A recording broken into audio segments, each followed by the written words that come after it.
Shalom, Bapak Ibu, Saudara-saudari yang terkasih di dalam Tuhan Yesus Kristus. Hari ini kita akan melanjutkan perenungan dan pembacaan dari kitab Yesaya, pasal yang ke-7, ayat yang pertama sampai yang ke-25. Saya mengajak semua, mari kita buka bersama-sama di dalam kitab Yesaya, pasal yang ke-7, ayat yang pertama sampai yang ke-25. Nanti kita akan membaca bersama-sama dari ayat yang pertama. Mari kita mulai membacanya. Dalam zaman Ahaz bin Yotam bin Aram dengan Pekah bin Remalia, Raja Israel, maju ke Yerusalem untuk berperang melawan kota itu. Namun mereka tidak dapat mengalahkannya. Lalu diberitahukanlah kepada keluarga Daud, Aram telah berkemah di wilayah Efraim. Maka hati Ahaz dan hati rakyatnya gemetar, ketakutan seperti pohon-pohon hutan bergoyang ditiup angin. Berfirmanlah Tuhan kepada Yesaya, baiklah engkau keluar menemui Ahaz, engkau dan Shear Yashub anakmu laki-laki, ke ujung saluran kolam atas, ke jalan raya pada padang tukang penatu. Dan katakanlah kepadanya, teguhkanlah hatimu dan tinggallah tenang. Janganlah takut dan janganlah hatimu kecut karena kedua puntung kayu api yang berasap ini, yaitu kepanasan amarah Rezim dan Aram dan anak Remalia. Oleh karena Aram dan Efraim dengan anak Remalia telah merancang yang jahat atasmu dengan berkata, marilah kita maju menyerang Yehuda dan menakut-nakutinya serta merebutnya.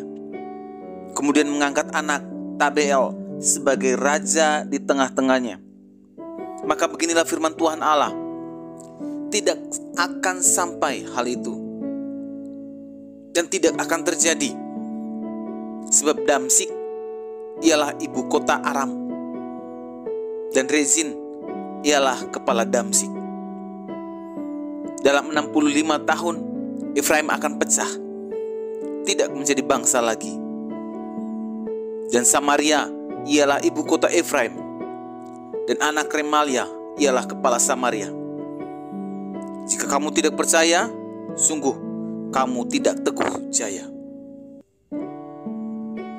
Tuhan melanjutkan firman-Nya kepada Ahaz, katanya, mintalah suatu pertanda dari Tuhan Allahmu. Biarlah itu sesuatu dari dunia orang mati yang paling bawah, atau sesuatu dari tempat tertinggi yang di atas. Tapi Ahaz menjawab, aku tidak mau meminta, aku tidak mau mencobai Tuhan. Lalu berkatalah Nabi Yesaya, baiklah, dengarkan, hai keluarga Daud. Belum cukupkah kamu melelahkan orang, sehingga kamu melelahkan Allahku juga? Sebab itu Tuhan sendirilah yang akan memberikan kepadamu suatu pertanda. Sesungguhnya seorang perempuan muda mengandung dan akan melahirkan seorang anak laki-laki, dan ia akan menamakan dia Immanuel. Ia akan makan dadih dan madu sampai ia tahu menolak yang jahat dan memilih yang baik. Sebab sebelum anak itu tahu menolak yang jahat dan memilih yang baik, maka negeri yang kedua rajanya engkau takuti akan ditinggalkan kosong.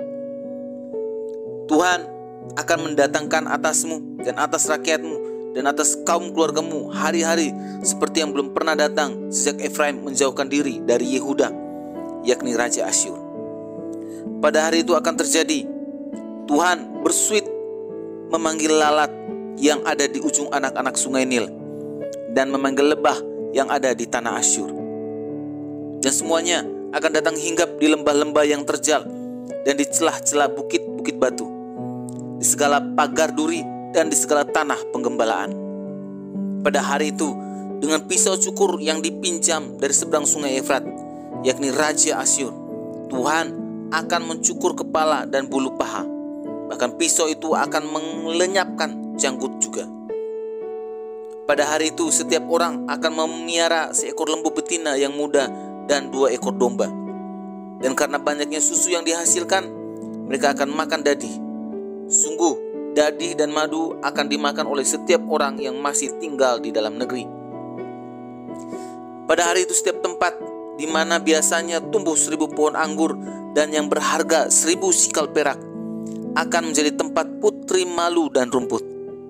Orang pergi ke sana terpaksa membawa anak-anak panah dan busur, sebab putri malu dan rumput belaka seluruh negeri itu. Dan engkau tidak berani pergi ke segala lereng gunung yang biasanya disangkul, karena takut akan putri malu dan rumput. Di situ hanya lembu dan domba akan berkeliaran. Bapak, Ibu, saudara-saudari yang terkasih di dalam Tuhan, renungan hari ini terambil dari kitab Yesaya pasal yang ke-7. Hari ini kita akan belajar merenungkan firman Tuhan ini secara bersama-sama, secara garis besarnya saja untuk memahami dari kitab Yesaya pasal 7. Tema teologi dalam kitab Yesaya adalah kedudukan Allah. Kitab Yesaya berbicara mengenai keadilan dan kasih Allah. Tujuan Nabi Yesaya adalah sama seperti para nabi lainnya, yakni memanggil bangsa Israel untuk kembali kepada Tuhan. Jika bangsa Israel mengikuti pesan Nabi itu, maka mereka akan menerima berkat-berkat yang sudah dijanjikan di Taurat dari Tuhan. Hal ini dapat kita lihat di dalam kitab Imamat dan Ulangan. Sebaliknya, jika bangsa Israel tidak bertobat dan memberontak, maka mereka akan menerima kutukan-kutukan yang sudah dijanjikan pula di dalam Taurat. Biasanya, nabi-nabi bernubuat tentang apa yang akan terjadi di masa mendatang, supaya pendengar mengetahui bahwa pesan nabi itu benar. Nubuat itu merupakan bukti bahwa pesan itu tidak salah. Maka kita dapat melihat isi dari kitab Yesaya dibagi ke dalam 3 bagian. Yang pertama mulai dari pasal 1 sampai 35 berbicara mengenai nubuatan tentang penghukuman. Yang kedua pasal 36 sampai 39 itu berbicara mengenai kontribusi sejarah. Dan yang ketiga pasal 40 sampai ayat 6 pasal 66 berbicara mengenai nubuatan tentang penghiburan. Dari isi kitab Yesaya kita dapat melihat secara singkat bahwa Yesaya pasal ke-7 masuk ke dalam bagian berita penghukuman yang ditujukan kepada orang-orang senegerinya di Yehuda yang disampaikan oleh Nabi Yesaya. Latar belakang dari kisah ini adalah sekalipun Yehuda memiliki pola kesalehan, namun secara moral, agama, dan politik mereka telah menyimpang. Yehuda terlibat dalam penyakit moral dan rohani. Umat itu meninggalkan Allah di dalam ibadah mereka dan kepentingan diri mereka sendiri. Hal ini sangat terlihat jelas saat bangsa Yehuda dan Raja Ahaz menghadapi krisis ancaman perang dari Aram dan Israel yang mengadakan kesepakatan untuk melemahkan Yehuda dengan mengepung Yerusalem. Dan aksi militer Edom dan Filistin melawan kerajaan selatan makin menambah bencana. Dengan pasukan-pasukan musuh mengelilingi negerinya pada 3 sisi, Edom di tenggara, Filistin di barat laut, dan Aram serta Israel di utara. Ahaz menghimbau kepada Tiglat-Pileser untuk membantu. Tawaran itu membawa Asyur ke arah barat pada aksi militer kedua untuk menangani masalah tersebut. Akan tetapi sebelum Ahaz mengadakan spekulasi politik itu, Nabi Yesaya menawarkan kepada Ahaz alternatif yang berbeda sekali, yaitu minta pertanda dari Tuhan, yang sekalipun ditolak oleh Raja Ahaz. Namun alternatif tersebut tetap disampaikan dan diberikan oleh Tuhan di dalam Yesaya pasal 7 ayat yang ke-12. Bapak, Ibu, saudara-saudari yang terkasih di dalam Tuhan, dari kitab Yesaya pasal 7 hari ini, secara singkat kita dapat merenungkan dua hal dari Yesaya pasal 7 untuk hidup kita di masa kini.